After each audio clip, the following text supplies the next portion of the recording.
तो आज हम अपने दूसरे लेक्चर के लिए तैयार हैं और जैसा कि मैं पहले भी कह चुका हूं कि हमारा सारा फोकस नीट के सिलेबस को लेकर है। सारा फोकस लास्ट 10 इयर्स में पूछे गए क्वेश्चंस को लेकर है। हमारा पूरा फोकस जो है वो एनसीईआरटी के कंप्लीट एंड कंप्रहेंसिव स्टडी पर है। तो शुरू करते हैं और उसी चैप्टर लिविंग वर्ड के सेकंड लेक्चर के लिए। तो अब हम शुरुआत कर रहे हैं। तो दिस इज़ इम्पॉर्टेंट कि the name of topic is biodiversity. What do you mean by biodiversity? Biodiversity means all the species. हमने ऑलरेडी बोर्ड पे जो लिखा, all the types of species of a locality और एरिया और country और earth are called biodiversity. Biodiversity means एक area की, आप जैसे मैं आपसे कहूँ कि ये मेरे गांव में जो है मक्का है, गेहूं है, पपाया है, मैंगो है, मस्टर्ड है, बुफेलो है, काऊ है, गोट है, शीप है, एवन ह्यूमन बीइंग। तो ये सब मैं आपको अपने गांव की बायोडाइवर्सिटी बता रहा हूँ। अब बायोडाइवर्सिटी स्टडी करने के कई लेवल्स होते हैं। जब हम लोग क्लास 12 के सिलेबस में पहुँचेंगे तो वहाँ पे एक पूरा चैप्टर डिस्कस करेंगे। तो इस तरह से ये बात थी कि बायोडाइवर्सिटी वो एक एरिया की हो सकती है, एक तालाब की हो सकती है, एक जंगल की हो सकती है, एक पूरे कंट्री की हो सकती है, या फिर जो है एक कॉन्टिनेंट की हो सकती है। ये पूरे अर्थ की कर लें तो पूरे अर्थ की होगी तो then we will say global biodiversity. Global biodiversity, it is very interesting that और ग्लोबल। यहाँ मैं दो बातें इम्पॉर्टेंट है कि पूरे अर्थ पे कुल स्पीशीज़ कितनी हैं। तो 70 lakh species is our estimated global biodiversity. तो ग्लोबल बायोडाइवर्सिटी जो हमने अनुमान लगा रखा है वो है 70 लाख। आप इसको 7 मिलियन कह सकते हैं। लेकिन जानते हैं कि हमने अभी तक कितनी स्पीशीज़ की इसमें से डिस्कवरीज कर रखी हैं या जिनको हमने स्टडी कर लिया? 1.7 मिलियन से। तो आप इसके लिए वर्ड यूज़ कर सकते हैं non global biodiversity. Non global biodiversity. तो दिस इज़ तो दो क्वेश्चन बन गया और एक हो गया 70 लैक्स या 7 million is the total non biodiversity, sorry total estimated biodiversity, and 1.7 million या 17 लाख स्पीशीज़ की मैंने जानकारी है। एक तरह का न्यूमेरिकल टाइप का एक क्वेश्चन पूछा जा सकता है कि जितना आपका अनुमान है, जितना आपका अनुमान है और जितना आप जानते हैं, तो टोटल अनुमान हमारा 70 लैक्स का है, हम जानते हैं 1.7 लैक्स, और अगर हम इसको कैलकुलेट करेंगे तो इट इज़ 22%। इट मीन्स हम 22% ग्लोबल बायोडाइवर्सिटी की स्टडी कर चुके हैं। और इस तरह से तो ये इतनी इन्फॉर्मेशन हमें है। और तो एक बात यहाँ पे इम्पॉर्टेंट है कि हमने कहा कि ऑल टाइप्स ऑफ स्पीशीज़, तो क्यों ना एक काम करें, हम स्पीशीज़ की डेफिनेशन समझा लें। स्पीशीज़ की डेफिनेशन, स्पीशीज़ को पहचानने का क्या है। तो एनसीईआरटी ने एक बहुत अच्छी लाइन लिखी है कि जिस किसी ऑर्गेनिज्म का आप नाम लीजिए वो एक स्पीशीज़ है। जैसे आप जो है मैंगो का नाम लें, वीट का नाम लें, डॉग, काऊ, ह्यूमन, और इस तरह से राइस एक्सेट्रा। तो इस तरह से ये जो भी आप नाम ले रहे हैं वो एक स्पीशीज़ है। तो ये बताइए कुल कितनी स्पीशीज़ आप जानते हैं? 1.7 मिलियन। कुल कितनी स्पीशीज़ आपका अनुमान है अर्थ पे? तो 70 लाख स्पीशीज़ का हमें अनुमान है। तो एक बात हमने जो डाटा दिया कि 22% हम स्टडी कर चुके हैं, 78% अभी हमें स्टडी करना बाकी है। तो इसका मतलब बहुत सारी स्पीशीज़ की डिस्कवरी करना अभी हमें है, बचा हुआ है। एक बात और है, जल्दी से आप देख लेते। Term species was given by John Ray ने दिया था। The modern definition of species by Ernst Mayr called biological species concept. और हमसे 3 क्वेश्चंस पूछे गए हैं और 3 क्वेश्चन पूछा गया कि the latest definition of species was given bye mayor ने दिया था। एक बात, the latest definition of species is called biological species concept कहते हैं। तो biological concept species was given bye mayor, ये भी क्वेश्चन पूछा जा सकता है। और लास्ट क्वेश्चन पूछा गया कि बायोलॉजिकल स्पीशीज़ की डिफिनीशन क्या है, how the latest definition is given. तो एक पॉइंट यहाँ क्लियर करना चाहूँगा कि biological species concept is based on reproductive isolation. ये एक बहुत बड़ा सा वर्ड हमारे सामने आया है। What is reproductive isolation? इसका मतलब होता है कि एक स्पीशीज़ के जो मेंबर्स हैं वो दूसरी स्पीशीज़ के मेंबर से सेक्सुअल रिप्रोडक्शन नहीं करते। मैं इसके 2-3 एग्जाम्पल दे सकता हूँ। भेड़ और बकरी साथ साथ रहते हैं, लेकिन भेड़ आपस में रिप्रोडक्शन करते हैं, बकरी आपस में रिप्रोडक्शन करते हैं। भेड़ और बकरी का आपस में कोई सेक्सुअल रिलेशनशिप नहीं है। और ह्यूमन बीइंग के बारे में कभी कभी लोग कह देते हैं मोहल्ले में कि भाई बंदर जैसे दिख रहे हो, चिंपैंजी जैसे दिख रहे हो। तो क्या समझ लें हम कि हम चिंपैंजी हमारी स्पीशीज़ का? नहीं, हमारे और चिंपैंजी के बीच, हमारे और बंदर के बीच कोई सेक्सुअल रिलेशनशिप नहीं है। और ना हमने जो है बंदर के साथ मिलकर बच्चे पैदा किए हैं। तो इसका मतलब ये होता है कि बंदर हमारी स्पीशीज़ का नहीं है। इसी को कहते हैं रिप्रोडक्टिव आइसोलेशन।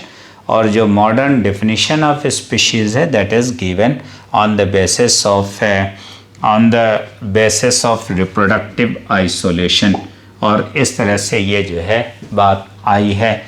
तो रिप्रोडक्टिव आइसोलेशन पे कुछ पॉइंट्स मैं और कहना चाहता हूँ जो मैं आपको बता चुका।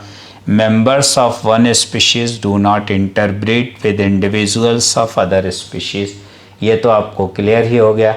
Human being chimpanzee, human being monkey, sheep and goat के जो है एग्जाम्पल्स है। काऊ एंड बुफैलो का भी एग्जाम्पल है। काऊ आपस में रिप्रोडक्शन करते हैं, बुफैलो आपस में करते हैं। कभी काऊ एंड बुफैलो के बीच ऐसा रिप्रोडक्शन नहीं होता है। एक सवाल आप कर सकते हैं कि डंकी एंड हॉर्स का रिप्रोडक्शन करा के हमने एक म्यूल जो है नाम का ऑर्गेनिज्म डेवलप किया। तो मैं यहाँ मेंशन कर दूँ कि डंकी एंड हॉर्स का रिप्रोडक्शन नेचर में नहीं हुआ था, वो हमने कराया था, मैन मेड था। हमने इस काम को लेबोरेटरी में कराया। इसका मतलब ये होता है कि हम जो भी डिस्कशन कर रहे हैं वो नेचर की बात कर रहे हैं और आर्टिफिशियल सिस्टम की बात नहीं कर रहे हैं। तो इस तरह से एक बात और इम्पॉर्टेंट है, members of one species are freely interbreed sexually, बहुत फ्री रिप्रोडक्शन पॉसिबल है। और इस तरह से ये था कि एक और पॉइंट जल्दी से clear, in fact reproductive isolation also leads to the origin of new species. ये एक बहुत बड़ी बात है और ये बात कही थी मेयर नाम के साइंटिस्ट ने। उनका इंट्रोडक्शन भी हमें पढ़ना है, लेकिन ये बात हमें नहीं, इसको कहते हैं स्पेसिएशन। एक्चुअली जब आज के 4 अरब साल पहले ओरिजिन ऑफ लाइफ हुई थी तब बहुत लिमिटेड नंबर ऑफ स्पीशीज़ थी। हो सकता है 2 रही हों, 4 रही हों, 50, 100, आज 70 लाख स्पीशीज़ हैं। तो सवाल है कि शुरुआत हमने किया था 10, 20, 50, 100 स्पीशीज़ से 4 अरब साल पहले। इतने सालों में इतनी स्पीशीज़ कैसे हो गई? आखिरकार नई स्पीशीज़ की ओरिजिन कैसे होती है, तो ये भी बेस्ड है किस पे, रिप्रोडक्टिव आइसोलेशन पे बेस्ड है। और इस तरह से कह रहे हैं कि मैं सीधा सा एग्जाम्पल दूं, आप जानते हैं कि हमारे और चिंपैंजी के जो पूर्वज थे वो एक थे। हम लोग अक्सर कहते हैं कि ह्यूमन बीइंग का सबसे नज़दीकी रिश्तेदार चिंपैंजी है, और तो हमारे और चिंपैंजी के पूर्वज एक ही थे, जब न चिंपैंजी था न ह्यूमन बीइंग था। और इस तरह से शायद उस ज़माने में आज के 1 लाख साल पहले, 1.5 लाख साल पहले ऐसा हुआ होगा कि ये हमारे पूर्वजों में किसी एक ग्रुप ने कहा होगा कि बंदर जैसे दिख रहे हो, चिंपैंजी जैसे दिख रहे हो, आज से शादी ब्याह इनके साथ नहीं होगा। तो इसका मतलब ये होगा कि एक ग्रुप अलग हो गया और दूसरा ग्रुप भी अलग हो गया, दोनों के बीच अब रिप्रोडक्शन बंद हो गया। तो धीरे धीरे पहले ये एक स्पीशीज़ थी, अब 2 गुट हो गए, धीरे धीरे धीरे धीरे ये एक नई स्पीशीज़ हो जाएंगे। पहले एक थे, अब 2 स्पीशीज़ हो गई। तो ये बताइए नई स्पीशीज़ की ओरिजिन का बेस क्या है? It is reproductive isolation. और ये एक्सप्लेनेशन किसने दिया? मेयर ने दिया था। इसको कहते हैं ओरिजिन ऑफ बायोलॉजिकल स्पीशीज़। और इस तरह से चलिए मेयर के बारे में जल्दी जल्दी मैं आपको बता दूं कि मेयर ने ही बायोलॉजिकल स्पीशीज़ का कॉन्सेप्ट दिया था एक बात। और इसके मतलब क्या है कि definition of a species is based on reproductive isolation, पहली बात। दूसरी बात है origin of new species by reproductive isolation. 2 important बातें। चलिए ओवरऑल मेयर के बारे में एक कंक्लूज़न निकालते हैं। मेयर के बारे में हमसे क्या क्या इन्फॉर्मेशन पूछी जानी है? Mayor was resident of Germany. और उन्होंने किस टॉपिक पर काम किया था? अगर कोई हमसे पूछे तो हम कह सकते हैं कि ही वर्कड ऑन, और किस पे काम किया था इन्होंने, कि इवोल्यूशन पे काम किया था, ओरिजिन ऑफ स्पीशीज़ पे काम किया था। और जब ओरिजिन ऑफ स्पीशीज़ पे काम करते हैं तो उसे इवोल्यूशनरी बायोलॉजिस्ट कहते हैं। शायद इसीलिए इन्हें हम नए ज़माने का डार्विन कहते हैं। डार्विन ने भी इवोल्यूशन पे काम किया था, इसीलिए तो नए ज़माने का डार्विन कहते हैं। तो 20वीं शताब्दी का डार्विन कहा जाता है किसको? मेयर को। तो एक क्वेश्चन और है, डार्विन किस सेंचुरी में हुए थे? तो जाहिर से बात है इससे पहले ही हुए होंगे। डार्विन ने अपनी थियोरी दी थी 1858 में। तो हम ये बात कह दें कि डार्विन 19वीं सेंचुरी में काम किए थे। और 20वीं सेंचुरी में हमने डार्विन किसे कहा है? डार्विन हमने कहा है मेयर को। और he defined the species and its origin. और इनको 3 बड़े इम्पॉर्टेंट प्राइजेस मिले हैं। लेकिन एक बड़ी इम्पॉर्टेंट बात यह है कि इनको नोबेल प्राइज़ नहीं मिला। नोबेल प्राइज़ इनको नहीं मिला। दिस इज़ इम्पॉर्टेंट, क्योंकि जब इतना बड़ा नाम ले रहे थे तो हमें लगा होगा कि शायद उन्हें नोबेल प्राइज़ मिला हो, लेकिन उन्हें नोबेल प्राइज़ नहीं मिला। This is important. एक बात और कहना चाहूँगा कि यहाँ पे एक इम्पॉर्टेंट बात यह है कि मेयर को हम अब तक के जो महानतम 100 वैज्ञानिकों की लिस्ट है उसमें रखते हैं। कहना ये चाह रहा हूँ कि अरिस्टोटल से साइंस की शुरुआत हुई थी, तब से physics, chemistry, zoology, botany, maths के 100 महानतम वैज्ञानिकों की लिस्ट बनाएं तो उसमें एक नाम मेयर का ज़रूर होगा। और इस तरह से तो he is included in 200 greatest scientist of all time. और यह एक क्वेश्चन मेरे मन में आया है कि हम आपसे पूछ लें कि ये बताइए कि कोई साइंटिस्ट इंडिया से भी है या नहीं है टॉप 100 साइंटिस्ट में से? तो इंडिया से 3 साइंटिस्ट का नाम है।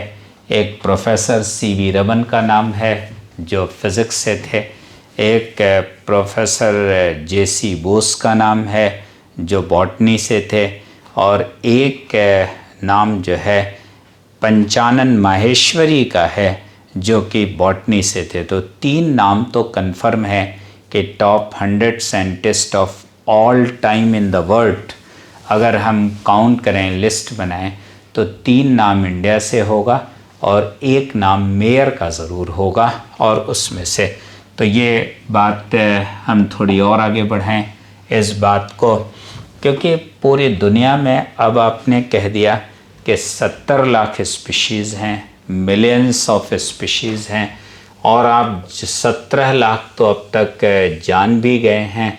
तो एक बात बताइए कि हमें क्या करना चाहिए। तो आप कहोगे जितनी भी स्पीशीज़ आप जान गए उनको आइडेंटिफाई करिए। आइडेंटिफाई करने के लिए कैरेक्टर्स की लिस्ट बनानी पड़ेगी। हमने अपने पिछले लेक्चर में आपसे कहा था कि for the identification we need list of certain characters. तो हमें सबसे पहले उनको आइडेंटिफाई करना है, लेकिन उससे भी पहले कैरेक्टर्स की लिस्ट बनानी है। और 17 लाख स्पीशीज़ अगर एक एक करके हमें पढ़नी पड़ जाए तो क्या आपको लगता है कि कोई साइंटिस्ट इसे पढ़ पाएगा या कोई स्कॉलर अपनी लाइफ में इसको पढ़ पाएगा? नॉट पॉसिबल है।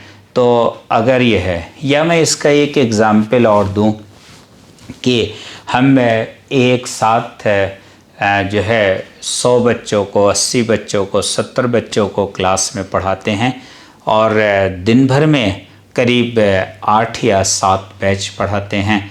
तो इस तरह से 800-700 बच्चे हैं, क्या इनको पढ़ा ले जाते हैं। अगर कोई मुझसे ये पूछे कि भाई ये बताइए कि एक एक करके सबको पढ़ा दीजिए, तो क्या ये पॉसिबल है कि मैं स्टूडेंट्स को एक एक करके पढ़ा पाऊँ?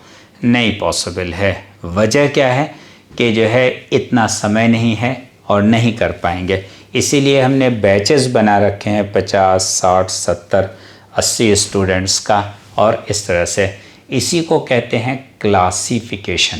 जैसे किसी स्कूल में 3000 स्टूडेंट हैं और अगर स्टूडेंट के पेरेंट्स, गार्जियंस ये कहें कि वे हमारा बच्चा आए तो अकेले बैठ के पढ़ा दीजिए, तो ये पॉसिबल नहीं। उन्होंने क्लासेस में डिवाइड कर रखा है, क्लास 1 है, 2 है, 3 है, 4 है, और किस बिहाफ पे डिवाइड कर रखा है? On the basis of similarities. जिस बच्चे का नॉलेज, जिस बच्चे की एज, जिस बच्चे की हाइट एक जैसी है, उसको एक क्लास में रखा है। अभी कोई 4 साल का बच्चा आवे कहे कि हम क्लास 12 में पढ़ेंगे, तो उसका एडमिशन नहीं हो सकता। कोई जो है 20 साल का आ जाए और कहे कि हमें केजी में एडमिशन ले लीजिए, तो भी पॉसिबल नहीं है।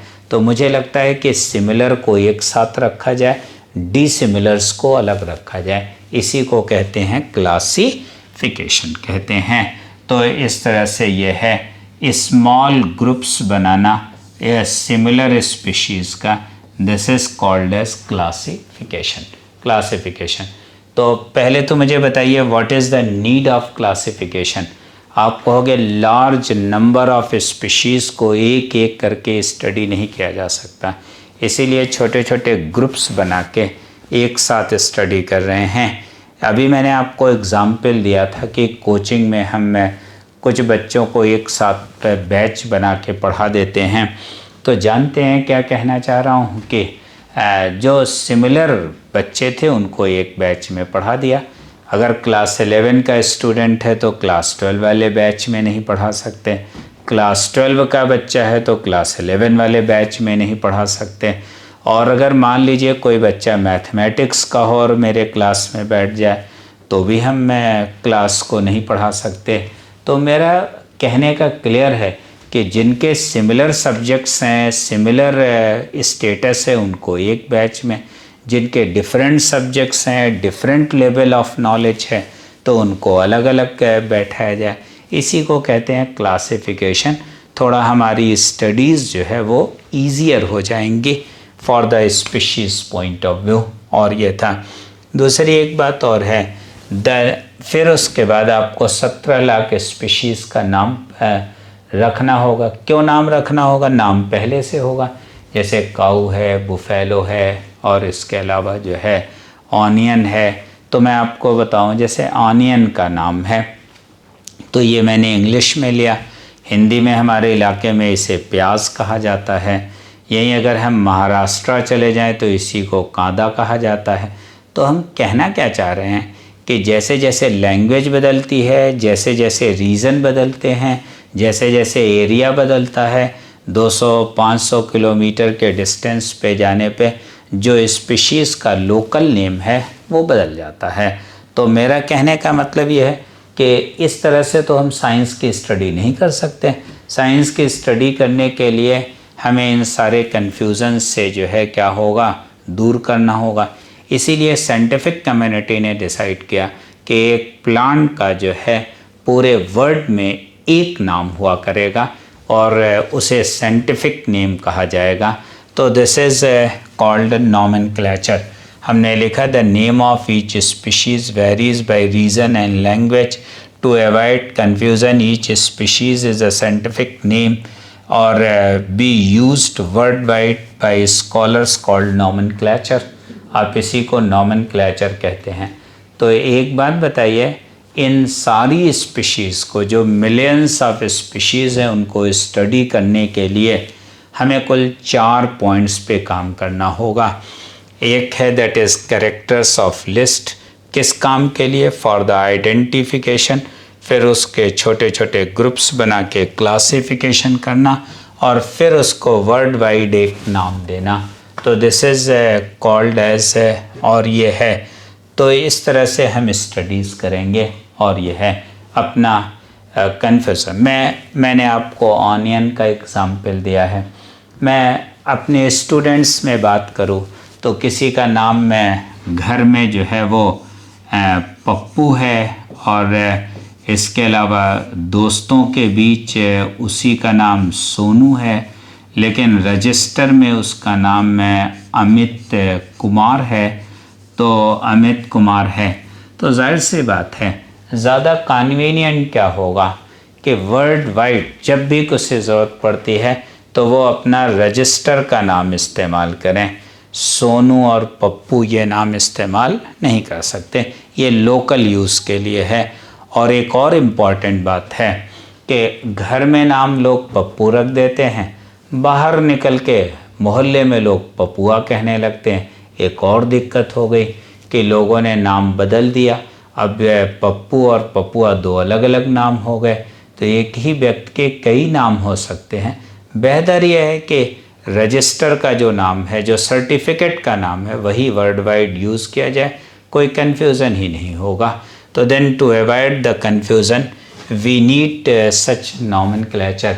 तो अब बताइए, कुल 4 एस्पेक्ट्स हो गए और now we can conclude the study of biodiversity includes characterisation, एक पॉइंट है, कैरेक्टराइजेशन एक पॉइंट है, दूसरा है आइडेंटिफिकेशन, तीसरा है क्लासिफिकेशन और चौथा है नॉमेनक्लेचर।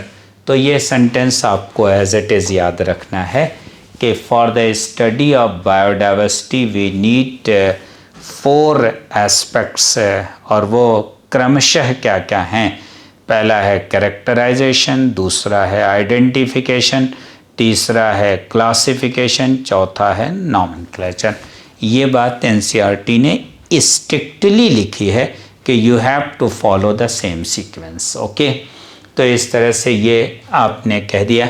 4 टॉपिक्स पे बात करनी है आपको और ये 4 टॉपिक्स हैं। तो उसमें से हमने अपने पिछले लेक्चर में कैरेक्टराइजेशन एंड आइडेंटिफिकेशन पे डिटेल में बात की थी। तो हमें लगता है इस लेक्चर में हमें क्लासिफिकेशन और नॉमेनक्लेचर जैसे 2 बड़े इम्पॉर्टेंट टॉपिक्स पे डिस्कशन करना होगा। चलिए प्रोसीड करते हैं इस बात को, और वो ये आगे एक पॉइंट लिखा हुआ है कि these all 4 concepts are collectively called inquiry और डिस्क्रिप्शन ऑफ बायोडाइवर्सिटी। बायोडाइवर्सिटी, मैं एक बार फिर पूछना हूँ, इंक्वायरी शब्द का मतलब क्या होता है? What do you mean by inquiry? Inquiry का क्या मतलब होता है? भाई जैसे आप कोचिंग में जाते हैं, आप ग्रेविटी क्लासेस के रिसेप्शन पे आए तो आप कहते हैं कि इंक्वायरी करने जा रहे हैं। तो आप क्या पूछते हैं कि आपका बैच कब स्टार्ट होगा, बैच के लिए क्वालिफ़िकेशन क्या है, सब्जेक्ट्स क्या क्या हैं, टाइमिंग्स क्या क्या हैं, शेड्यूल क्या क्या होगा, कौन सी बुक्स मिलेंगी, क्या मॉड्यूल्स यहाँ से मिलेगा, इसके अलावा फ़ी स्ट्रक्चर क्या होगा, कैसे हम इस फ़ी को डिपॉज़िट कर सकते हैं, ऑनलाइन क्लासेस के क्या शेड्यूल हैं, ऑफलाइन क्लासेस के क्या शेड्यूल हैं, और अपनी इंक्वायरी में आप ये भी पूछते हैं कि टीचर्स कौन कौन से होंगे, उनकी क्वालिफ़िकेशन क्या होगी। तो दीज ऑल थिंग्स, ये सब आपने इंक्वायरी किया और सामने रिसेप्शन पे बैठे हुए काउंसलर ने जो आपको जवाब दिया वो हो गया कोचिंग का description, that will be called as. तो इंक्वायरी क्वेश्चन आस्किंग मेथड को कहते हैं और डिस्क्रिप्शन उसके आंसर को कहते हैं। तो inquiry and descriptions are the same thing. तो अब आप बताइए, अगर मैं आपसे कहूँ कि मुझे बायोडाइवर्सिटी पढ़ना है तो आप कहोगे characterisation, identification, classification, nomenclature, 4 aspects में हैं। These all are collectively called inquiry, inquiry कहे जाते हैं। मैं एक क्वेश्चन आपको 2012-13 का है वो याद दिलाना चाहूँगा, और 2012-13 में एक क्वेश्चन पूछा गया है और वो भी आप ज़रा देखते हैं कि वो जो क्वेश्चन पूछा गया है, क्या क्वेश्चन पूछा गया है कि टेक्सोनमी इज़ क्या है ये। अच्छा, यहाँ मैं एक बात बताना आपको मेंशन करना है कि इन्हीं 4 पॉइंट्स की स्टडी को टेक्सोनमी कहा जाता है। तो what is taxonomy? It is a inquiry और description of biodiversity. Yes, it includes classification, nomenclature, characterization, identification। तो पूछा गया टेक्सोनमी इज, पहला ऑप्शन दिया गया आइडेंटिफिकेशन, बहुत शॉर्ट में मैं लिख रहा हूँ। दूसरा ऑप्शन दिया गया क्लासिफिकेशन, और तीसरा ऑप्शन दिया गया एंड दैट इज़ और नॉमेनक्लेचर। आप सोच रहे होंगे कि अगला ऑप्शन ऑल ऑफ दीज होना चाहिए, और चौथा ऑप्शन लिखा हुआ था inquiry into plants and animals, inquiry into plants and animals. ये बताइए क्या मैंने चौथा ऑप्शन आप कर सकते हो क्या? हाँ, यही करेंगे। चौथे ऑप्शन में सारी बातें शामिल हैं, किसकी? टेक्सोनमी की। दैट्स वाई वी आर जो है answering the fourth option. Okay, let we come again the term taxonomy पे आते हैं। और taxonomy, the term taxonomy was given by Augustus Pyramus de Candolle, हमने शॉर्ट में लिखा है AP डी कंडोले, ऐसे सही नाम इनका अगस्टस पायरीन डी कंडोले था और यह है। लेकिन और taxonomical studies include ancestral relationship then called systematics. यहाँ पे एक इंफॉर्मेशन, ये लाइन मुझे लगता है थोड़ा डिटेल में डिस्कशन करना पड़ेगा, लेकिन term systematics was given by Linnaeus, और जो है for biosystematics by and then term biosystematics by Julian Huxley. तो बायोसिस्टमैटिक्स का टर्म किसने दिया था? Julian Huxley. ये सारे ऑब्जेक्टिव क्वेश्चंस हैं, एज इट इज़ आपसे पूछे जाएंगे। तो सिस्टमैटिक्स का टर्म किसने दिया? और ये चलिए फिर से एक बार बता देते हैं, व्हाट इज़ सिस्टमैटिक्स। तो आप कहोगे systematics is taxonomy including ancestral relationship. या मैं दूसरी बात कह दूँ, टेक्सोनमी क्या था? Characterisation, identification, classification, nomenclature. This is the description of biodiversity. और अगर उसी में इवोल्यूशन, ओरिजिन, एंसेस्टर, रिलेशनशिप शामिल हो जाए तो then this is called as, इसी को आप कहेंगे कि ये जो है दैट इज़ अ सिस्टमैटिक्स कहा जाएगा। मैं पिछले लेक्चर में एक एग्जाम्पल दे चुका था, रिपीट कर दूं आपको। जैसे मैं किसी पार्टी में किसी व्यक्ति से आपको मिलवाऊं और कहूं कि ये इनका नाम है रवि कुमार, और इसके अलावा ये भी आपसे कहूं कि ये बड़े स्मार्ट हैं, इनकी कई फैक्ट्रीज़ हैं, इनके कई मकान हैं, इनके पास कई कारें हैं, ये रिच सोसाइटी के क्लब में रहते हैं और बहुत इंटेलिजेंट हैं, तो मुझे लगता है कि मैंने उनका नॉमेनक्लेचर कर दिया, उनका क्लासिफिकेशन भी कर दिया कि समाज में एक रिच सोसाइटी के मेंबर हैं, और कैरेक्टर्स भी बता दिया कि ये इनके पास मटेरियल है और ये इनके कैरेक्टर्स हैं। This is called taxonomy. इसी को टेक्सोनमी कहते हैं, कैरेक्टराइजेशन, आइडेंटिफिकेशन, क्लासिफिकेशन, नॉमेनक्लेचर। लेकिन साथ में मैं आपको ये भी बताऊं कि ये जो व्यक्ति हैं जिनकी मैं बात कर रहा हूँ, ये मेरे बुआ जी के लड़के हैं, ये मेरे चाचा जी के लड़के हैं। इसका मतलब मैंने अपनी रिलेशंस भी आपको बता दिया, और अगर रिलेशंस भी बता दिया तो then this will be called as systematics. यानी सिस्टमैटिक्स के साथ रिलेशनशिप भी अगर मेंशन हो जाए तो then it is called systematics. NCERT की एक लाइन आपको सुना दूं, लिखा है एनसीईआरटी ने, since long time human being are interested in diversity of living organisms along with their relationship each other, और आपस में उनके रिलेशनशिप क्या है। जैसे ही आपने डिस्क्रिप्शन कहा था टेक्सोनमी, डिस्क्रिप्शन में आपने जोड़ दिया रिलेशनशिप, तो then it is called as systematics. Okay, systematics का टर्म किसने दिया था? लीनियस ने दिया था। लीनियस का नाम आया तो मैं आपको बताना ज़रूरी समझता हूँ कि लीनियस को हम लोग फादर ऑफ टेक्सोनमी कहते हैं। टेक्सोनमी का वर्ड किसने दिया था? एपीडी कंडोले। फादर ऑफ टेक्सोनमी कौन? लीनियस है। एक साइंटिस्ट का नाम मैं और लिखना चाहूँगा यहाँ पे, सांतापाउ का नाम, सांतापाउ का नाम। He is called father of taxonomy in India. तो भारत में टेक्सोनमी पे काम करने वाले, शुरुआत करने वाले साइंटिस्ट का नाम था सांतापाउ। तो father of taxonomy in India Santapau, father of taxonomy Linnaeus, and the term taxonomy was given by A.P.D. Condole. Term systematics was given by Linnaeus ने दिया था, Linnaeus ने दिया था। एक बात और इम्पॉर्टेंट है, इन्होंने बहुत सारी किताबें लिखी थी। आई थिंक 16 या 17 किताबें लिखी थी, 16 या 17 किताबें लिखी थी, लेकिन उसमें से कुछ का नाम मैं लूँगा। एक बुक है क्रिटिका बॉटनिका, एक बुक है स्पीशीज प्लैनेटेरम, एक बुक है सिस्टमा नेचुरी। इसमें से स्पीशीज प्लैनेटेरम का नाम लेना बहुत ज़रूरी है। स्पीशीज प्लैनेटेरम ही वो किताब है जिसमें प्लांट्स के नॉमेनक्लेचर का जिक्र था और वो बाइनोमियल का जिक्र था।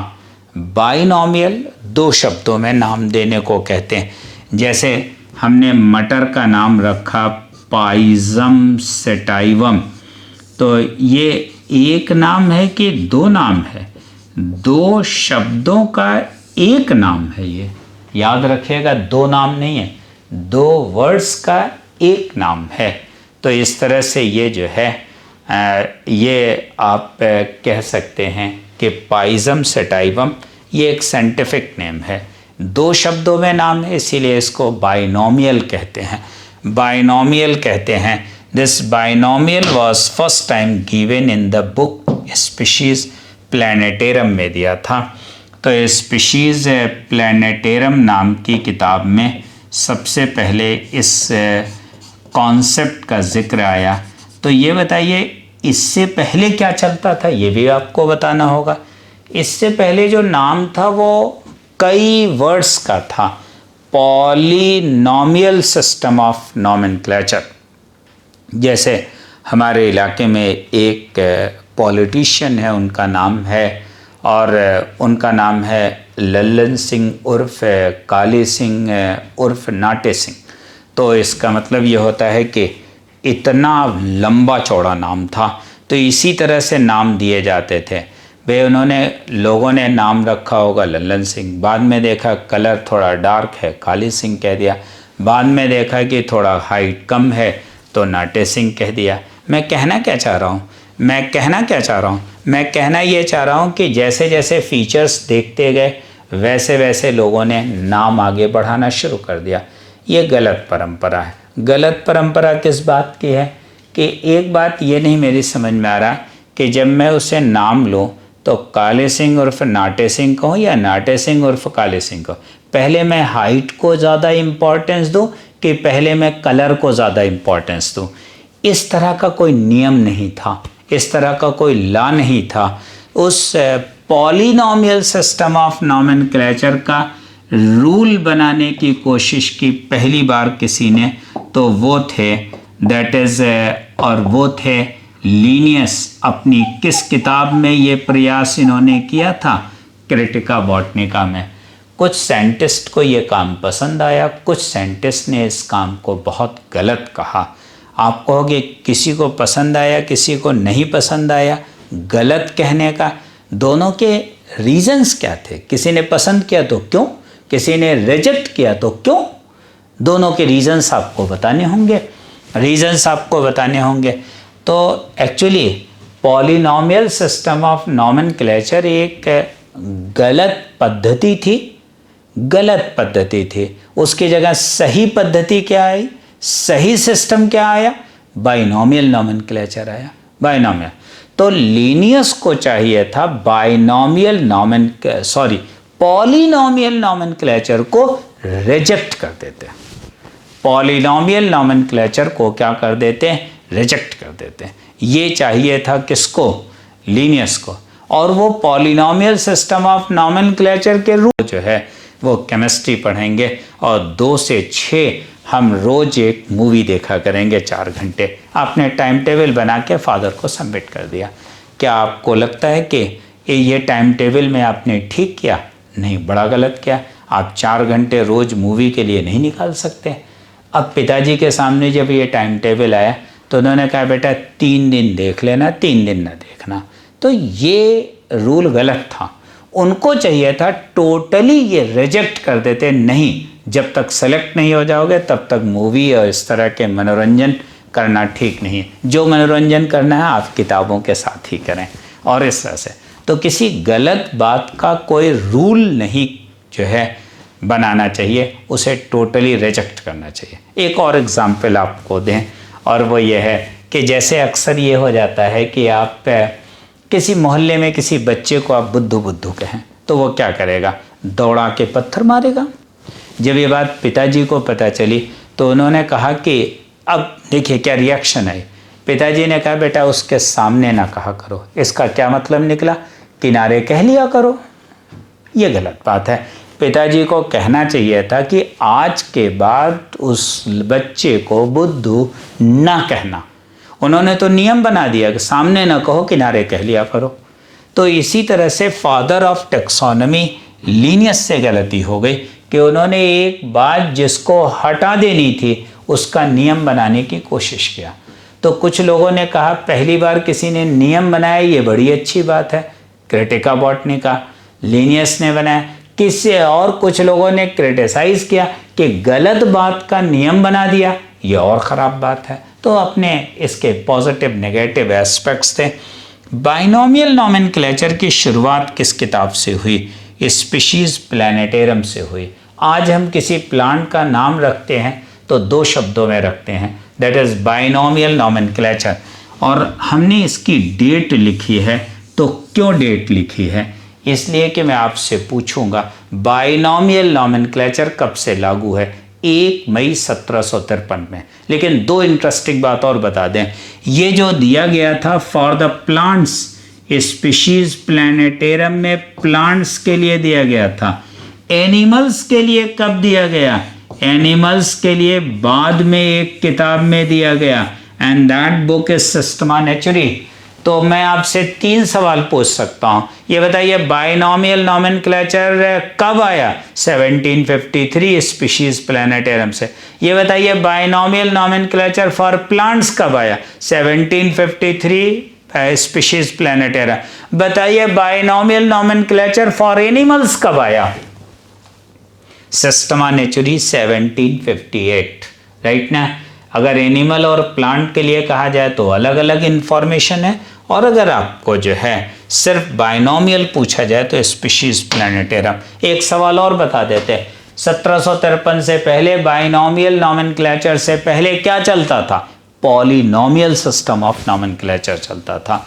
उसका रूल भी बनाया था किसने? लीनियस ने। लेकिन उसको रिजेक्ट भी किया किसने? लीनियस ने किया था। तो he is called father of botany. He entitled many books, बहुत सारी किताबों को उन्होंने लिखा है। और इस तरह से चलिए अब हमें 2 टॉपिक्स पढ़ने हैं, क्लियर करते हैं। एक क्लासिफिकेशन पढ़ना है, एक नोमेनक्लेचर पढ़ना। पिछले लेक्चर में हम लोग कैरेक्टराइजेशन एंड आइडेंटिफिकेशन पे बात कर चुके थे। ओके, चलिए तो let we move on the topic that is called classification. फिर से एक बार बता देते हैं, grouping of organisms on the basis of similarities and dissimilarities is called classification. Classification किसे कहते हैं? सिमिलरिटीज एंड डिसिमिलरिटीज के बिहाफ पे अलग अलग करने को कहते हैं क्लासिफिकेशन। जैसे मैं आपको एग्जाम्पल दूं कि जब हम लोग लोअर क्लासेस में असेंबली में खड़े होते थे तो क्लास टीचर मैम कहा करते थे जिन बच्चों की हाइट थोड़ी कम है वो आगे खड़े हो जाएं, जिन बच्चों की हाइट ज़्यादा है तो वो पीछे खड़े हो जाएं। इसका मतलब पूरे क्लास को उन्होंने 2 पार्ट में डिवाइड कर दिया, एक कम हाइट और एक ज़्यादा हाइट, और इस तरह से। तो इसी को कहते हैं छोटे छोटे ग्रुप्स बनाने को। और ये जैसे कभी कभी किसी पार्टी में जाओ तो लोग 2 ग्रुप बना देते हैं, एक वेजिटेरियन एक नॉन वेजिटेरियन का ग्रुप बना देते हैं। इसका मतलब on the basis of feeding habit हमने 2 ग्रुप बना लिया, वेजिटेरियन और नॉन वेजिटेरियंस का, और ग्रुप बना लिया। कभी कभी ऐसा होता है कि जो है कभी पार्टी वगैरह में जाओ, जो खाने का अरेंजमेंट होता है वो बच्चों के लिए अलग होता है, बुज़ुर्गों के लिए अलग होता है। शायद दोनों की चॉइसेस अलग अलग हैं। बच्चे चाउमीन एंड और दूसरे इस तरह से फास्ट फूड ज़्यादा पसंद करते हैं, बूढ़े बुज़ुर्ग दाल रोटी चावल ज़्यादा पसंद करते हैं। तो इसलिए हमने 2 ग्रुप बना लिया on the basis of feeding habit, this is called as. और आप इसे क्या कहेंगे कि क्लासिफिकेशन। हमने स्कूल में देखा था, उम्र के हिसाब से हमने क्लास 1 2 3 4 5, नॉलेज के हिसाब से क्लास 1 2 3 4 5। कभी कभी गर्ल्स एंड बॉयज़ के बैचेस अलग होते हैं। तो इसका मतलब ये जो छोटे छोटे ग्रुप्स बना रहे हैं, सिमिलर को एक साथ रखेंगे, डिसिमिलर को अलग अलग रखेंगे, इस तरह से। यहाँ बड़ी इंपॉर्टेंट बात यह है, similars are kept together and dissimilars are in separate groups. ये एक बात बड़ी इंपॉर्टेंट मैंने लिखी है, ये बात भी आपको समझनी होगी। ये बड़ी इंपॉर्टेंट बात लिखी है मैंने। क्या लिखा है ज़रा देखते हैं। मैंने लिखा है कि ये जो है A classification is rejected if dissimilars are kept together। यानी अगर क्लासिफिकेशन के दौरान डिफरेंट को आप रख लेंगे तो वो रिजेक्ट हो जाएगा। जैसे मान लीजिए कि ये 50 बच्चे बैठे हों, बायोलॉजी पढ़ रहे हों, और उसमें 4 बच्चों को मैं मैथ के बैठा लूँ, तो उसका मतलब ये होता है कि क्लास बहुत कायदे से नहीं चल पाएगा, and then the system will be rejected, और ये रिजेक्ट हो जाएगा। तो डिसिमिलर्स को एक साथ रखने से रिजेक्ट हो जाता। मैं इसका एक बड़ा कॉमन सा एग्जाम्पल आपको दूं। मान लीजिए आप कभी बारात जा रहे हों और आपको किसी बूढ़े बुज़ुर्ग के साथ कार में बैठा दिया जाए, बूढ़े बुज़ुर्गों की कार जा रही, उसमें आपको बैठा दिया जाए, तो आप जानते हैं आप रास्ते भर कहते रहोगे कि किसने मुझे बैठाया, ये ठीक नहीं है। क्यों? क्योंकि आपको डिसिमिलर्स के बीच रख दिया गया। This classification will be rejected होगा। आपका कोल्ड ड्रिंक पीने का मन करेगा, बूढ़े बुजुर्ग लोग चाय पी रहे होंगे। आपका मन करेगा कि नए गाने सुने, वो 70s के गाने सुन रहे होंगे। तो इस तरह से ये प्रॉब्लम आती है। And now this system is rejected है। और इस तरह से तो मैं आपसे कह रहा था कि अगर आपने डिसिमिलर्स को एक साथ रखा, मैं इसका एक एग्जाम्पल दूँ। लीनियस ने एक क्लासिफिकेशन दिया था, और वो क्लासिफिकेशन दिया था लीनियस ने, और कहा था कि 2 किंगडम क्लासिफिकेशन। उन्होंने कहा फंजाई, एल्गी और बैक्टीरिया को प्लांट्स के साथ रखा जाए। क्या ये क्लासिफिकेशन आप एक्सेप्ट करोगे? नहीं करोगे। क्यों? फंजाई कभी फोटोसिंथेसिस नहीं करते, एल्गी फोटोसिंथेसिस करते हैं। दोनों को एक साथ रखना ही रिजेक्ट करने जैसा है। दूसरी बात ये, बैक्टीरिया प्रोकैरियोट्स हैं और फंजाई यूकैरियोट्स हैं, इन दोनों को भी एक साथ नहीं रखा जा सकता। इसका मतलब लीनियस का ये क्लासिफिकेशन रिजेक्ट हो गया। तो कहना यही चाह रहा था मैं, और यह है। हम अगले पेज पर आते हैं। तो ये बताइए 3 types of systems of classification के 3 सिस्टम्स होते हैं। एक है आर्टिफिशियल सिस्टम जो सबसे पुराना है, एक है आर्टिफिशियल सिस्टम जो सबसे पुराना सिस्टम है। हमने लिखा है oldest with the poorest scientific background, so rejected. मेरा कहने का क्या मतलब है, ये सबसे पुराना क्लासिफिकेशन है और इसमें साइंस का कोई रोल नहीं था, कोई बहुत ज़्यादा साइंटिफिक बातें इसमें की नहीं गई थी, इसीलिए यह है। जैसे मैं आपसे कहूँ कि भाई कभी कभी लोग कह देते हैं कि हम दिल के बड़े अच्छे हैं, तो ये बताओ दिल के बड़े अच्छे हैं ये किस पैमाने पे नापा जाए, किस स्केल से नापा जाए, सेंटीमीटर में नापा जाए कि मिलीमीटर में नापा जाए? दिस इज़ नॉट पॉसिबल, ये पॉसिबल नहीं है। तो याद रखिएगा कि कभी कभी 1 या 2 कैरेक्टर्स जिनको मेज़र नहीं किया जा सकता उसके भी आप पे क्लासिफिकेशन कर देते हैं, तो then it will be called as artificial system. तो ये बताइए दिल के अच्छे हैं ख़राब है, इस तरह से 2 ग्रुप बना दिया, बताइए ये क्लासिफिकेशन आर्टिफिशियल कहा जाएगा? This is based on single और 2 characters which are not observable. Natural system of classification it is most commonly used. अच्छा, मैंने इसके साइंटिफिक स्टेटस पे बात नहीं किया। एक है phylogenetic system of classification, it is the latest and most scientific classification. Latest भी है और मोस्ट साइंटिफिक क्लासिफिकेशन है। और इस तरह से तो ये बताइए कि सबसे ज़्यादा एक्सेप्टेड क्लासिफिकेशन कौन सा होगा? फाइलोजेनेटिक होगा। सबसे ज़्यादा साइंटिफिक क्लासिफिकेशन फाइलोजेनेटिक। अगर मैं आपसे पूछूं मॉडर्न क्लासिफिकेशन तो क्या बता दोगे आप? Then it is a phylogenetic system of classification. एक बात इम्पॉर्टेंट है, मैं आपको बताऊं, मैं एग्जाम्पल्स आप याद कर लीजिए। एक विटेकर का क्लासिफिकेशन, जॉन हचिंसन का क्लासिफिकेशन, तख्ताजान का classification, Bentham and Hooker, Michael and Adanson का क्लासिफिकेशन नेचुरल है। फादर ऑफ बायोलॉजी का क्लासिफिकेशन अरिस्टोटल का आर्टिफिशियल है। फादर ऑफ बॉटनी का क्लासिफिकेशन, फादर ऑफ टेक्सोनॉमी का क्लासिफिकेशन, ये आर्टिफिशियल सिस्टम ऑफ क्लासिफिकेशन है। तो what do you mean by this? ये टोटली रिजेक्टेड है क्लासिफिकेशन। और आर्टिफिशियल सिर्फ एक सिंपल कैरेक्टर पे बेस था, तो then this is a rejected classification. और इस तरह से एक यहाँ 2 बातें मैं मेंशन करना चाहूँगा। आपने अपने क्लास में कभी हार्बेरियम बनाया हो? आपने अपने क्लास में कभी हार्बेरियम बनाया हो? तो हार्बेरियम में आप प्लांट कलेक्ट करके लाते हैं, उसको दबा देते हैं किताब के नीचे, वो प्रेस हो जाता है, फिर सूख जाता है, फिर एक शीट पे चिपका देते हैं। लेकिन एक बड़ी गलती हो जाती है, वो ये कि क्लासिफिकेशन में जो प्लांट्स का अरेंजमेंट होना चाहिए, it must be according to Bentham and Hooker's classification.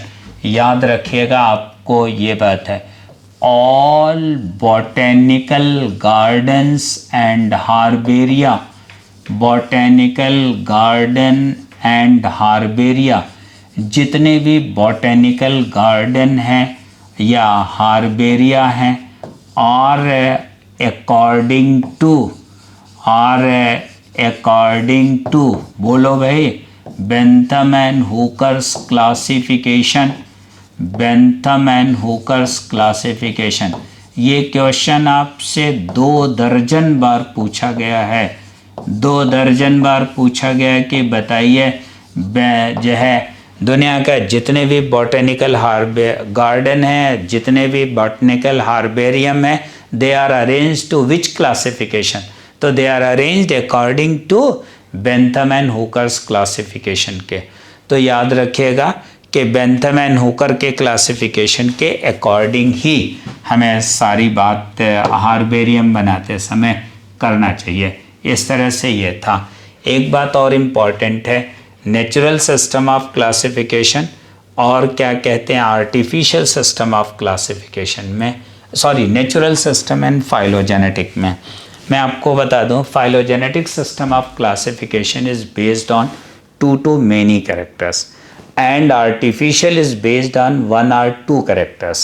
Natural system of classification is based on observable characters, जिन्हें नापा जा सके, जिन्हें देखा जा सके और उन कैरेक्टर्स पे बेस्ड है। And artificial system of classification is based on non observable या नॉन मेजरेबल फीचर्स पे बेस्ड है, इसीलिए तो ये रिजेक्टेड है। और इस तरह से ये था। एक सवाल है कि अगर नेचुरल सिस्टम ऑफ क्लासिफिकेशन में आपने इवोल्यूशन और ओरिजिन को शामिल कर लिया तो देन इट बिकम्स फाइलोजेनेटिक। यहाँ एक सवाल लोगों से गलत हो जाता है, लोग कह देते हैं कि phylogenetic system of classification is based on evolution only. Evolution only pay based होगा तो एक कैरेक्टर हो जाएगा, और एक कैरेक्टर हो जाएगा तो वो फाइलोजेनेटिक नहीं कहा जाएगा, आर्टिफिशियल कहा जाएगा। और आप नेचुरल क्लासिफिकेशन कर लीजिए, उसमें इवोल्यूशन को शामिल कर लीजिए, तो then it is called as phylogenetic. फिर से मुझे बताइए कि if a classification is based on single character then it is artificial. If a system is based on 2 to many characters it is natural. If a system is based on 2 to many characters including evolution then it is called phylogenetic. याद रखिएगा, only evolution नहीं कहेंगे आप। ये बात बड़ी important है कि नेचुरल सिस्टम की तरह मेनी कैरेक्टर्स इंक्लूडिंग, और उसमें एक और कैरेक्टर शामिल कर लेंगे एंड दैट विल बी, और क्या हो जाएगा कि इवोल्यूशन। तो then it is called as phylogenetic system of classification.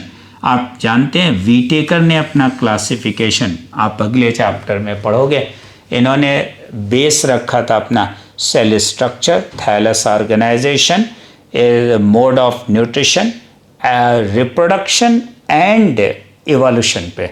बताइए वीटेकर का क्लासिफिकेशन कैसा हो गया?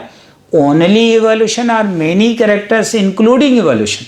तो then you have to say many characters including evolution, including evolution, then it is phylogenetic. अगर मैं यही कह देता कि एक इंडियन साइंटिस्ट ने एक क्लासिफिकेशन दिया है based on cell structure, thallus organisation, mode of nutrition, reproduction and ecological relationship, बताइए तब आप क्या कहते?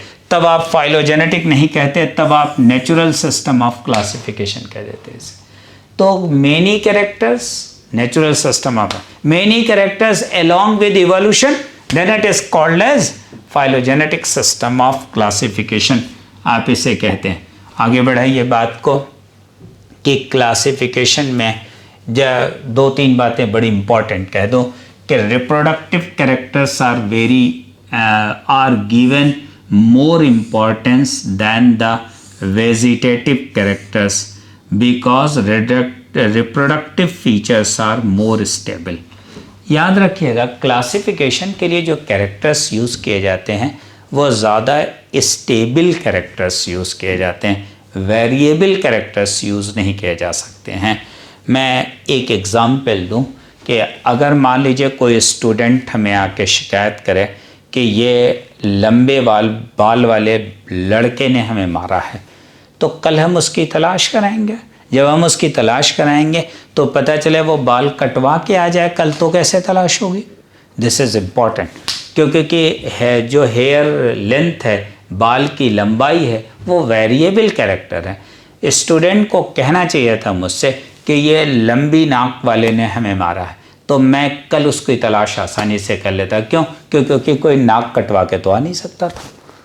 तो इसका मतलब ये होता है कि क्लासिफिकेशन में, आइडेंटिफिकेशन में परमानेंट कैरेक्टर्स लीजिए। मैं आपको सरसों के प्लांट का जिक्र करता हूँ, ये बताइए उसमें पत्तियाँ कितनी होंगी? क्या फिक्स नंबर होता है? नहीं, वेरिएबल होता है। स्टेम की ब्रांचेस कितनी होंगी? फिक्स होंगी या वेरिएबल? वेरिएबल होता है। लेकिन फ्लावर में number of stamens always 6, number of sepals always 4, number of petals always 4, number of carpels always 2। इसका मतलब ये होता है कि मुझे क्लासिफिकेशन लीफ, स्टेम, रूट पर बेस रखना चाहिए, या क्लासिफिकेशन मुझे बेस रखना चाहिए कि जो है फ्लोरल कैरेक्टर्स पे। तो आप कहोगे floral characters are more stable, so given more priority. फिर से बताइए, reproductive characters are given more importance than the vegetative characters because the reproductive characters are more stable, ज़्यादा स्टेबल होते हैं। एक पॉइंट मैंने ये क्लियर किया। आर्टिफिशियल सिस्टम ऑफ क्लासिफिकेशन में एक गलती और हो गई थी, रिजेक्ट होने का एक रीज़न ये है, वेजिटेटिव कैरेक्टर और रिप्रोडक्टिव कैरेक्टर दोनों को मैंने इक्वल इंपॉर्टेंस दे दिया, जबकि मुझे इंपॉर्टेंस ज़्यादा किसको देना चाहिए था? रिप्रोडक्टिव कैरेक्टर्स को। एक गलती ये हो गई, so it is rejected. Natural system, in natural system reproductive characters are given more priority. एक बात तो ये इंपॉर्टेंट हो गई। इसके बताइए आर्टिफिशियल इज बेटर और नेचुरल इज बेटर? तो आप कहोगे natural system of classification is better. In natural system 2 और more characters are taken. Natural system में 2 या 2 से ज़्यादा कैरेक्टर्स लेंगे। पहला मेरा सवाल है कितने ले सकते हैं ज़्यादा से ज़्यादा? भाई 4, 5, 6, 10, 15, 20, 50, 100, तो कितने ले सकते हैं? यहाँ देखिए बड़ी इंपॉर्टेंट इंफॉर्मेशन है। कितने ले सकते हैं? May be up to 100 or 1000 or more, so often called numerical taxonomy। इतने ज़्यादा कैरेक्टर्स हमने ले लिया कि हमने इसको न्यूमेरिकल टेक्सोनोमी कहना शुरू कर दिया कि पहले तो नंबर ही गिन ले। और एक बात है कि इन सारे कार्यक्रमों को ये अगर आप 100 कैरेक्टर्स ले लेंगे, 1000 कैरेक्टर्स ले लेंगे, तो मैनुअल नहीं कर सकते, कंप्यूटर और सॉफ्टवेयर की मदद लेनी पड़ेगी। Now it is called computer taxonomy कहते हैं इसीलिए। और एक मैंने लिखा फेनेटिक टेक्सोनोमी। फेनेटिक फेनोटाइप से आया। फेनोटाइप का मतलब होता है अपीयरेंस, दिखना। तो हमने आपसे कहा था natural system of classification is based on observable characters. जो कैरेक्टर्स हमें दिखाई देते हैं उस पे बेस्ड है। इसीलिए मैं इस बात को कह रहा था कि ये फेनेटिक। तो नेचुरल सिस्टम ऑफ क्लासिफिकेशन का एक और नाम न्यूमेरिकल टेक्सोनोमी, एक और नाम कंप्यूटर टेक्सोनोमी, एक और नाम फेनेटिक टेक्सोनोमी। तो दीज ऑल थिंग्स एंड और इस तरह से राइट ना। अब क्लासिफिकेशन की मैकेनिज्म पर आते हैं। क्लासिफिकेशन की मैकेनिज्म में देखिए ये है टेक्सॉन एक वर्ड, बहुत ज़्यादा डिटेल में तो मैं आपको डिस्कस नहीं कर सकता, क्रैश कोर्स में हमारे पास थोड़ा टाइम कम रहता है। और लेकिन फिर भी 2 सवाल आपसे पूछे जाएंगे। पूछा जाएगा कि यूनिट ऑफ क्लासिफिकेशन बताइए। ध्यान रखिएगा कि आपको कोई कुछ भी कहे, आपको कोई कुछ भी कहे, the unit of classification is always tax on. कहीं लिखा रहता है स्पीशीज़ है, कहीं कुछ लिखा रहता है। मैं आपको एकदम क्लियरली कह रहा हूँ, एनसीईआरटी ने भी काले काले मोटे मोटे शब्दों में लिखा है, the unit of classification is taxon. What is taxon? Taxon है any rank in hierarchical system of classification. Rank, पहले तो मुझे हायरार्कियल सिस्टम बताइए क्या है? हायरार्की का क्या मतलब होता है? हायरार्की का मतलब होता है ऊपर से नीचे या नीचे से ऊपर क्रमशः बात करना हायरार्की कहा जाता। जैसे मैं आपसे पूछूं कि भाई आप अपने घर में कितने सदस्य रहते हैं, आप उनके बारे में बताइए, तो आपके या तो आप अपने सबसे छोटे मेंबर से शुरू करेंगे और टॉप दादा दादी तक जाएंगे, या ग्रैंडफादर ग्रैंडमदर से शुरू करके सबसे छोटे तक जाएंगे। This is called hierarchy. Hierarchy कहते हैं। अगर आप हायर से लोअर को आते हैं, this is called descending order. अगर आप लोअर से हायर को जाते हैं, this is called descending order. इसी को कहते हैं हेरार्कियल सिस्टम ऑफ क्लासिफिकेशन, और ये दिया था लीनियस ने। It was given by Linnaeus. तो ये बताइए कुल टोटल कितने टेक्सॉन यूज होते हैं? 13 से 16 टेक्सॉन हैं, 7 उसमें से कंपलसरी हैं। उन 7 को कहते हैं आप क्या? That is called obligate tax on. वो 7 कौन कौन से हैं हम अगले पेज पे बात करते हैं। ओके, तो हम नेक्स्ट पेज पर आते हैं और बात करते हैं। ये मैंने टेक्सॉन को थोड़ा समझने के लिए बात करिए, मैंने रैंक की बात की। चलिए मैं अपने स्कूल से इसका कंपैरिजन करता हूँ।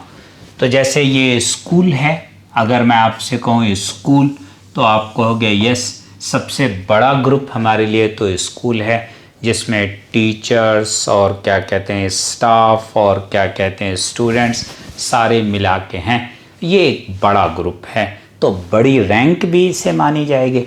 जैसे जैसे ग्रुप छोटा होता जाएगा, रैंक उसको हम छोटा देते जाएंगे। फिर उसके बाद इसको मैंने 3 पार्ट में डिवाइड किया, ये टीचर, ये नॉन टीचिंग और ये स्टूडेंट। फिर मैंने स्टूडेंट भी। तो अगर मैं आपसे पूछूं कि आपकी रैंक क्या है, तो आप कहोगे स्कूल भी हमारे नाम से जुड़ा हुआ है, स्टूडेंट भी हम आते हैं, टीचर में नहीं आते।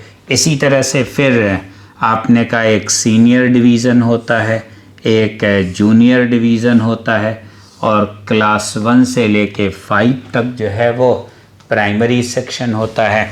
एक बात, फिर सीनियर सेक्शन को क्लास 9, 10, 11, 12 में डिवाइड किया जाता है। फिर उसके बाद क्लास 12 को डिवाइड किया कॉमर्स, आर्ट्स एंड साइंस में। साइंस को फिर हमने डिवाइड किया मैथ और बायो ग्रुप में। इसका मतलब आप ज़रा इमेजिन करिए, कहाँ यहाँ 3,500 लोग थे, और पहुँचते पहुँचते हम यहाँ पे कुछ 50-60 बच्चों का एक बायो का सेक्शन बना। तो इसका मतलब एक बड़ा ग्रुप लेके हम धीरे धीरे छोटा ग्रुप बनाते जा रहे हैं। This is called as hierarchical classification. और हर स्टेप को क्या कहते हैं? टेक्सॉन कहते हैं। हर स्टेप को टेक्सॉन कहते हैं। बताइए स्कूल के लोगों को क्लासिफाई करने के लिए मुझे कितने रैंक्स इस्तेमाल करनी पड़ी? ये 1, 2 देखते जाएं, ये 3, ये 4, ये 5, ये 6। और अभी मैंने पिछले पेज पे लिखा था कि बायोलॉजिकल क्लासिफिकेशन करने के लिए 13 से 16 टेक्सॉन होते हैं, लेकिन 7 कंपलसरी हैं। ये कंपलसरी और इसका क्या इशू है, ये भी अगर हम लोग डिस्कशन कर लेते तो बेहतर था, कि क्या कहना चाह रहे हैं ज़रा हम बता देते हैं। तो एक बात बड़ी इम्पॉर्टेंट है, जैसे आप कभी एड्रेस लिखते हैं, मान लीजिए किसी लेटर पे आपको एड्रेस लिखना पड़ जाए, तो आप सबसे पहले अपना जो है क्या कहते हैं हाउस नंबर लिखते हैं 310। फिर उसके बाद आप अपनी गली का नाम या नंबर लिखते हैं। फिर आप अपना मोहल्ला लिखते हैं। फिर उसके बाद आप क्या कहते हैं कि सिटी लिखते हैं। फिर उसके बाद डिस्ट्रिक्ट भी लिखते हैं। फिर उसके बाद आप जो है स्टेट भी लिखते हैं। फिर उसके बाद आप पिन कोड और इस तरह से पिन कोड लिखते हैं। उसके बाद आप एक काम और करते हैं, कभी कभी आप इंडिया भी लिख देते हैं, मन करे तो आप और लिख दो, एशिया लिख दो, ये भी लिख दो। और तो इस तरह से कभी कभी कुछ लोग लिख देते हैं नियर पानी टंकी लिख देते हैं, पानी की टंकी के पास। कभी कभी कुछ लोग ये भी लिख देते हैं near police near police station. मुझे लगता है इसमें से कितना मिनिमम लिख दें कि काम चल जाए, उसी को कहते हैं ऑब्लिगेट। जितना मिनिमम लिखना ही कंपलसरी है उसी को कहते हैं ऑब्लिगेट कहते हैं, ऑब्लिगेट। जैसे मान लीजिए कि आप गली ना लिखें तो भी चल जाएगा, पानी टंकी ना लिखें तो भी चल जाएगा, आप इसके अलावा जो है यूपी ना लिखें पिन कोड लिख दें तो चल जाएगा, आप इंडिया ना लिखें एशिया ना लिखें। तो इस तरह से ये है, क्या लिखना कंपलसरी है, इसका मतलब ये होता है कि हाउस नंबर लिखना कंपलसरी है, अपना मोहल्ला लिखना कंपलसरी है, फिर सिटी लिखना कंपलसरी है, और डिस्ट्रिक्ट भी ना लिखा जाए तो भी चल जाएगा, पिन कोड लिखना कंपलसरी है। तो मेरा कहने का मतलब ये हुआ कि कुछ कहीं कहीं डेजिग्नेशन लिखते समय कुछ लिखना कंपलसरी है, कुछ लिखना कंपलसरी नहीं है। तो टोटल नंबर ऑफ रैंक्स अलग होती हैं और इस तरह से ये ऑब्लिगेट रहते हैं। तो मैंने आपसे पूछा कि कुल क्लासिफिकेशन के दौरान कुल आपको कितनी रैंक्स चाहिए, तो आपने कहा हमें क्लासिफिकेशन के दौरान जो है रैंक्स जो चाहिए वो 13 से 16 चाहिए। लेकिन एक काम कर सकते हैं, अगर आप कहो तो इसमें से कुछ हम और छोड़ भी सकते हैं। क्या छोड़ सकते हैं आप आप कहोगे छोड़ने को तो हम छोड़ सकते हैं, दैट इज़ कि कुछ कंपलसरी हैं वो लेना पड़ेगा, ऑब्लिगेट 7, और बाकी को लीव आउट कर सकते हैं। वो 7 कंपलसरी वाले टैक्सॉन कौन कौन से हैं, तो याद रखिएगा, kingdom, division, class, order, family, genus, species, और ये हायरार्कियल ऑर्डर में रखा है। जल्दी से बताइए कि highest taxon, highest rank in hierarchical classification including 7 obligate taxon, तो this is kingdom, and the smallest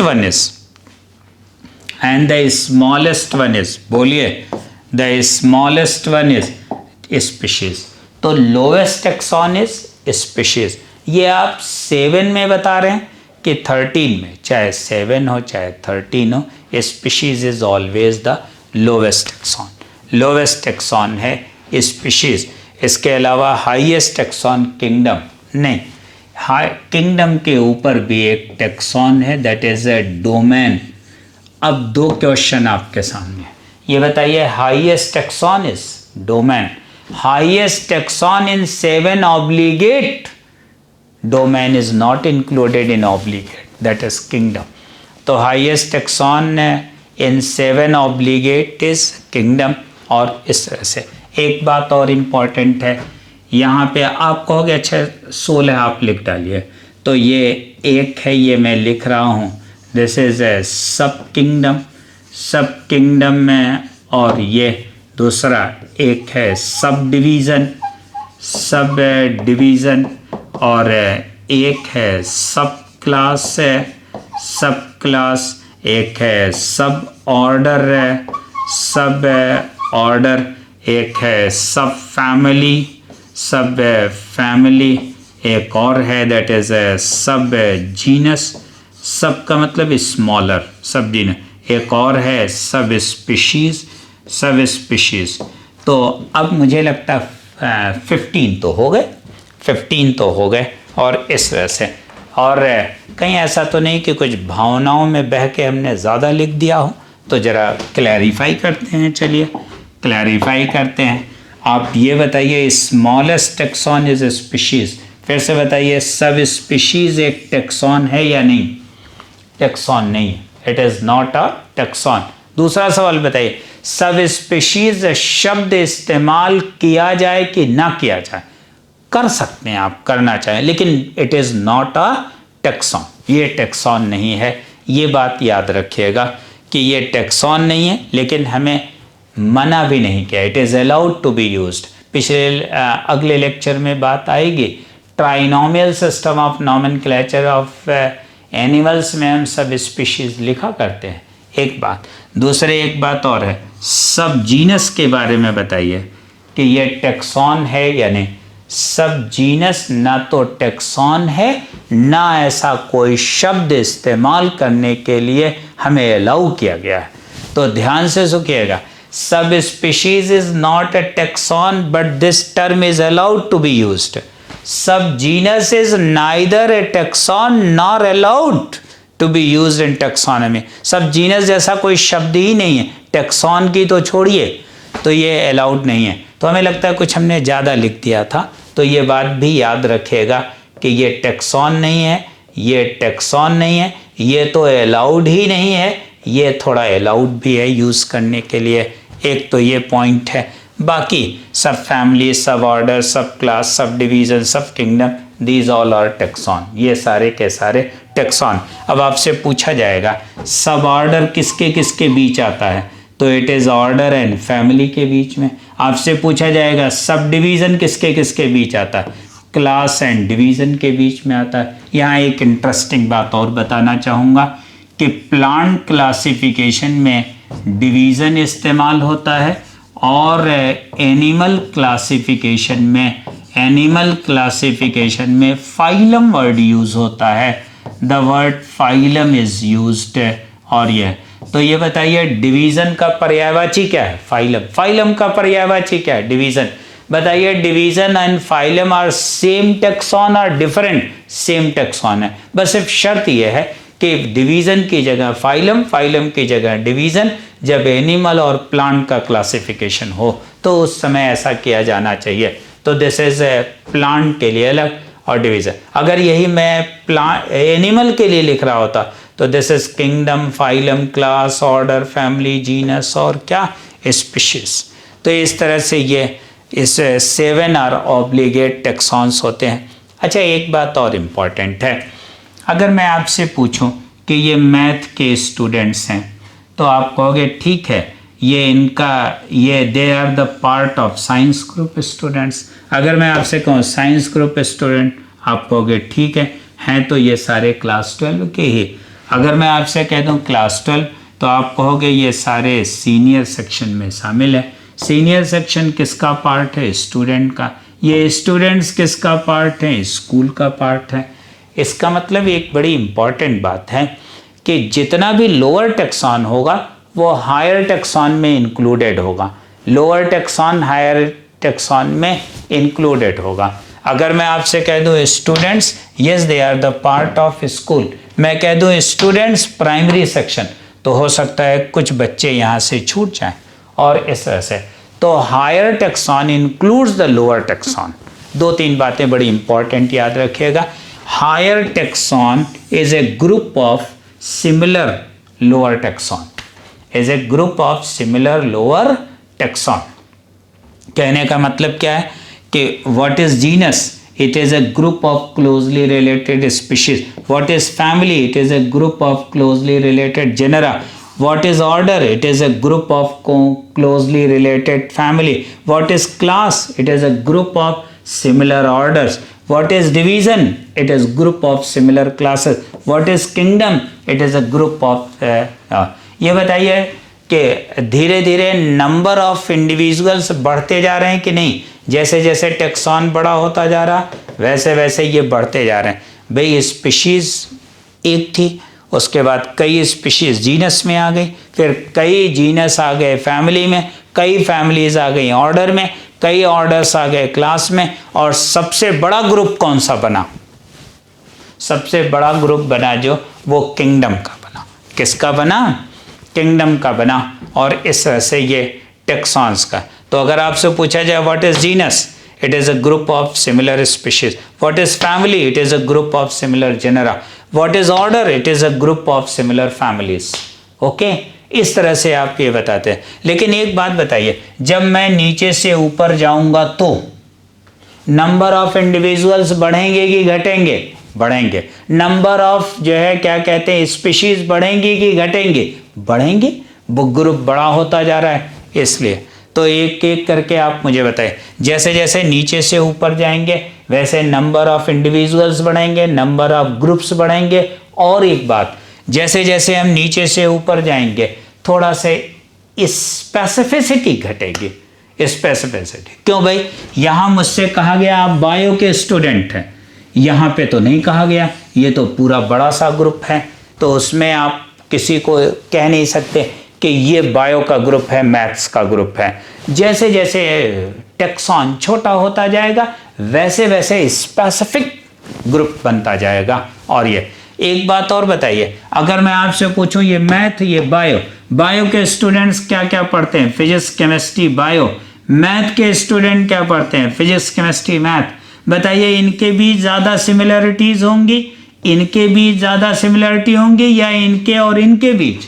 आप कहोगे एक ग्रुप के इंडिविजुअल्स के बीच ज़्यादा सिमिलरिटी होगी, एक ग्रुप दूसरे ग्रुप से डिसिमिलर होता है, एक ग्रुप दूसरे ग्रुप से कैसा होगा, डिसिमिलर होगा। क्यों भाई, ये पढ़ते हैं फिजिक्स केमिस्ट्री मैथ, ये पढ़ते हैं physics chemistry bio, bio group के सारे बच्चे एक जैसे, क्यों, क्योंकि उनके तीनों सब्जेक्ट सेम है। मैथ ग्रुप के सारे बच्चे एक जैसे, क्यों, क्योंकि तीनों सब्जेक्ट सेम है। हाँ, मैथ और बायो वालों को मिलाओगे तब थोड़ा से डिसिमिलरिटी बढ़ती जाए। क्या मैं ये कहूँ जैसे जैसे मैं नीचे से ऊपर जाऊंगा डिसिमिलरिटीज बढ़ेंगी, जैसे जैसे ऊपर से नीचे आऊंगा सिमिलरिटीज बढ़ेंगे, स्पेशलाइजेशन बढ़ेगा, स्पेसिफिक कैरेक्टर्स बढ़ेंगे।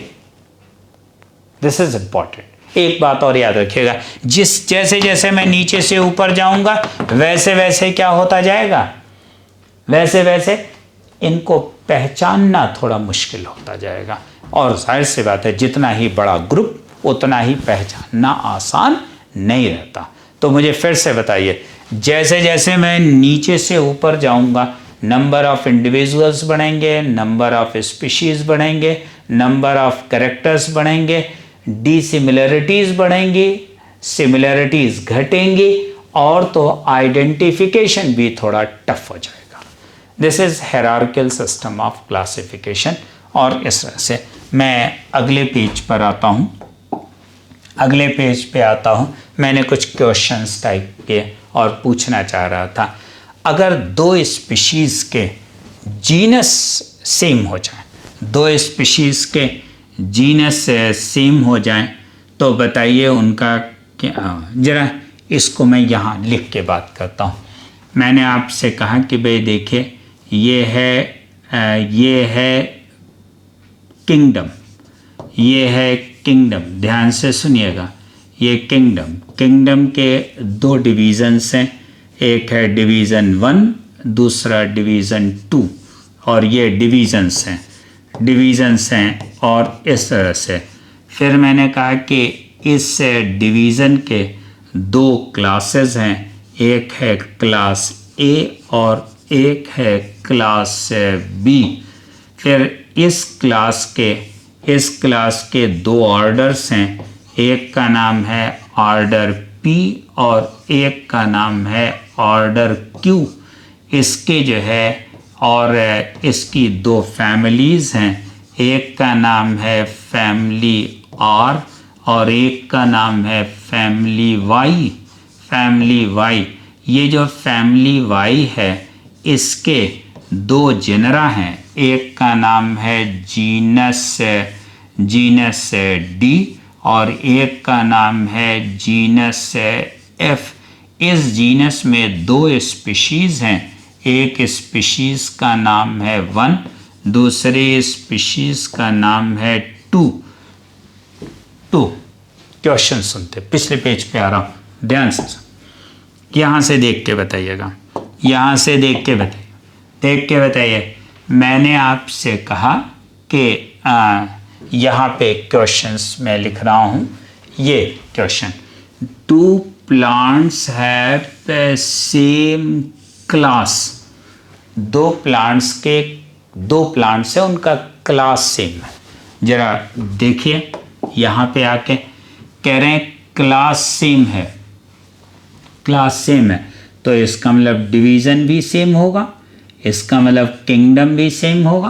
भाई जब क्लास सेम है तो उसके ऊपर का डिवीज़न भी सेम होगा, उसके ऊपर का जो है किंगडम भी सेम होगा, और उसके बाद क्या ऑर्डर सेम हो सकता है? नहीं हो सकता है। दो प्लांट्स थे, एक इसका हो एक इसका हो सकता है दोनों इसी के हो। ऑर्डर अगर सेम हो गया तो क्या फैमिली सेम हो सकती है? हो भी सकता है, नहीं भी हो सकता। क्या स्टेटमेंट हो गया? अगर किसी का भी क्लास सेम हो गया तो उसके ऊपर के जितने भी टेक्सॉन होंगे सेम, और उसके नीचे के जितने भी टेक्सॉन होंगे may be same may be different. जरा देखते हैं यहाँ पे। और हम आगे कह रहे थे two plants of same class then must have higher taxon same, may or may not have the same taxons lower taxon। दूसरा सवाल, two plants having the different orders then, यहाँ पे पहले डिस्कशन कर लीजिए तब बात है। कह रहे हैं ऑर्डर डिफरेंट है, ऑर्डर डिफरेंट है, तो ये बताइए फैमिली भी डिफरेंट होगी कि नहीं, जीनस भी डिफरेंट होगा कि नहीं, यस, स्पीशीज भी डिफरेंट होगी कि नहीं।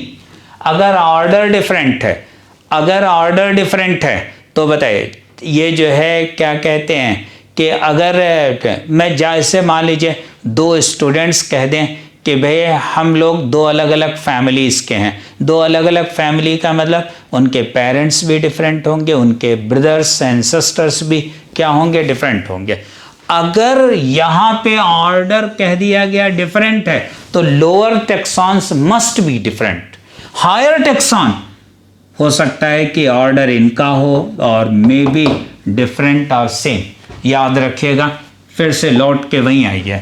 कह रहा हूं कि two plants having different orders then must have different lower taxons, may और may not have the same higher taxons. Right ना। दो तीन बातें और हैं, जल्दी से कंक्लूड कर लेते हैं। और the two species of same genus are differentiated by few morphological characters। अगर एक ही जीनस की दो स्पीशीज हो तो उन्हें कैसे पहचानोगे आप कहोगे they are very close, very close. जैसे आप पैंथेरा लियो है एंड पैंथेरा टिग्रिस है, आप कहते हैं तेंदुआ है और टाइगर है।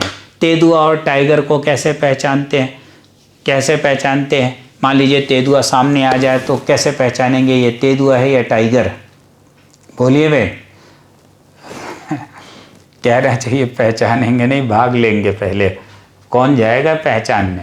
खैर फिर भी अगर मान लो पिंजरे में बंद हो और आपको पहचानना हो तो आप उसके स्किन पे मौजूद कुछ एक दो कैरेक्टर्स के आधार पे, वो जो धारियाँ बनी होती हैं, वो जो पट्टियाँ बनी होती हैं, उन्हीं को देख के बताया करते हैं। हम कहना क्या चाह रहे हैं, अगर आपको दो स्पीशीज एक ही जीनस की हैं तो they are very closely related, have a very very small differences, वो भी मॉर्फोलॉजिकल होगा, तो उसी आधार पे हम डिफरेंशिएट करते हैं। जैसे मकोई और मटर, सॉरी मकोई और सरसों दोनों एक ही जीनस के हैं, सोलेनम नाइग्रम, सॉरी मकोई और बैगन की बात कर रहा हूँ, सोलेनम नाइग्रम एंड सोलेनम मेलोंगेना।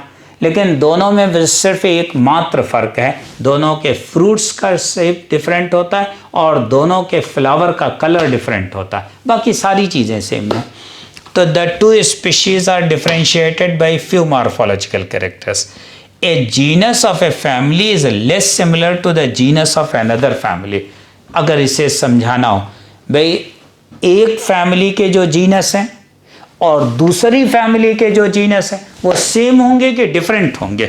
जरा हम ये भी अगले पेज पे जाके देखते हैं। ये बताइए कि अगर मैं आपसे कहूँ कि ये फैमिली है, यहाँ पे एक जीनस है, यहाँ पे एक जीनस है, ये दोनों आपस में ज़्यादा सिमिलर होंगे, ये दोनों आपस में ज़्यादा सिमिलर होंगे, क्यों? क्योंकि एक ही फैमिली के हैं। लेकिन ये और ये आपस में डिफरेंट होंगे। क्यों भाई डिफरेंट होंगे? क्यों? क्योंकि ये दोनों ज़्यादा सिमिलर हैं क्योंकि एक फैमिली के हैं, ये दोनों ज़्यादा सिमिलर हैं क्योंकि एक फैमिली के हैं, ये दोनों अलग अलग फैमिली के हैं तो डिफरेंट होंगे। तो मैंने लिखा क्या, the two genera of two different families are different. याद है ना, एक फैमिली के जेनरा आपस में ज़्यादा सिमिलर हैं लेकिन दूसरी फैमिली के जेनरा से डिफरेंट हो जाएंगे। ये मैंने लिखा है। जरा थोड़ा से और पीछे आइए, एक लाइन ये लिखिए, ये आपको याद करनी होगी। Species, genus, families are identified on the basis of any specific character. वो हायरार्कियल क्लासिफिकेशन में आप देखते हैं, हायरार्कियल क्लासिफिकेशन में देखते और हायरार्कियल क्लासिफिकेशन के टेक्सॉन्स ये मैंने लिखा था। अब आपको आइडेंटिफिकेशन करना है। Single character can be use for identification of species, single character can be used for identification of family and genus. लेकिन इसके बाद आपको किसी चीज़ को पहचानना होगा तो कई कैरेक्टर्स का ग्रुप लेंगे, कई कैरेक्टर्स का ग्रुप लेंगे तो वर्ड यूज़ करते हैं एग्रीगेट ऑफ कैरेक्टर्स। ओके, तो इतनी सारी बात मैंने किया कि टेक्सॉन क्या होता है, कैसे आप ये जो क्वेश्चंस पूछे गए उन्हें सॉल्व करेंगे। तो next on we will discuss the separate aspects of the classification and nomenclature. We will conclude it. Okay, thank you.